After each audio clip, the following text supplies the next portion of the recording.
Allah menyebutkan kullu nafsin dha'iqatul maut. Setiap jiwa pasti akan mati. Pasti akan mati. Siapapun dia orangnya pasti akan mati. Dia orang kaya, dia orang miskin, dia penguasa, dia nabi, dia rasul, dia wali, dia sahabat. Semuanya mati. Pasti mati. Enggak ada yang hidup. Sampai Allah berfirman kepada Nabi Muhammad SAW, innaka mayyitun wa innahum mayyitun. Sesungguhnya engkau Muhammad pasti akan mati dan mereka pun pasti akan mati. Enggak ada yang hidup. Pasti mati semuanya. Pasti.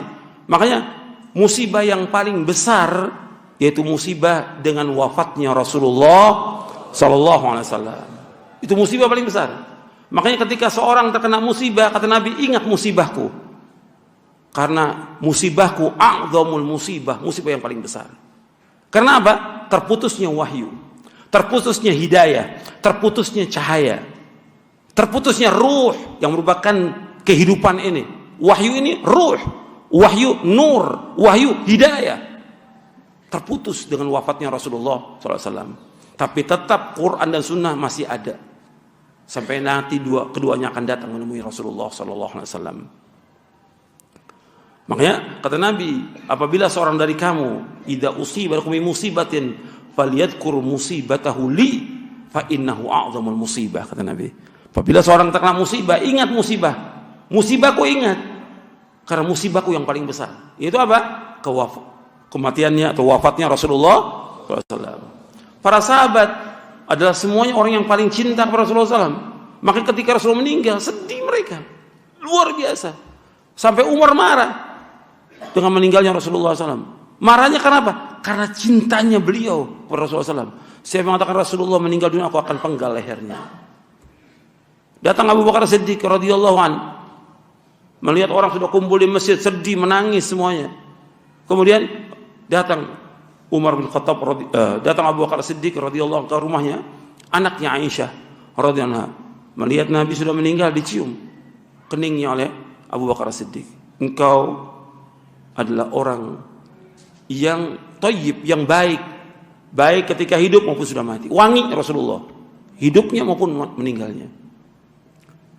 Kemudian masuk ke masjid, melihat Umar sedang mengunus pedang. Kata Abu Bakar Siddiq radhiyallahu an, "Man kana ya'budu Muhammadan fa inna Muhammadan qad mat, wa man kana ya'budu Allah fa inna Allah hayyun la yamut." Barang siapa yang menyembah Muhammad, Muhammad sudah meninggal dunia. Barang siapa yang menyembah Allah, Allah tetap hidup dan tidak akan mati. Terjatuh pedangnya Umar radhiyallahu an. Kemudian Abu Bakar membacakan ayat dalam surah Ali Imran, wa ma Muhammadun illa rasulun qad khalat min qablihi ar-rusul afa imma ta'u qutilan qalabtum ala aqabikum wa man yanqalib ala aqibai fala yadurullah syai'a wa sayajzillahu asy-syakirin. Allah berfirman dalam surah Ali Imran, kata Umar, seolah-olah ayat ini belum pernah aku dengar. Dan Umar hafal Al-Quran. Dibacakan oleh Abu Bakar Siddiq radhiyallahu anhu, wa ma Muhammadun illa rasul. Dan tidaklah Muhammad melainkan seorang rasul. Qad khalat min qabli rusul, telah berlalu sebelumnya rasul-rasul sebelum Nabi Muhammad SAW. Semuanya sudah meninggal dunia. Illa satu yang belum meninggal. Semua nabi, semua rasul sudah meninggal dunia kecuali satu, yaitu Nabi Isa alaihissalatu wassalam, karena diangkat ke langit dan akan turun nanti di akhir zaman. Tugasnya Nabi Isa alaihissalatu wassalam untuk membunuh siapa? Dajjal. Tugasnya satu, belum selesai, maka diangkat oleh Allah ke langit dan masih hidup. Setelah tugasnya selesai membunuh Dajjal, baru diwafatkan oleh Allah subhanahu wa ta'ala. Kemudian dilanjutkan oleh Allah, apa imma ta'u qutilan qalabtum ala aqabikum.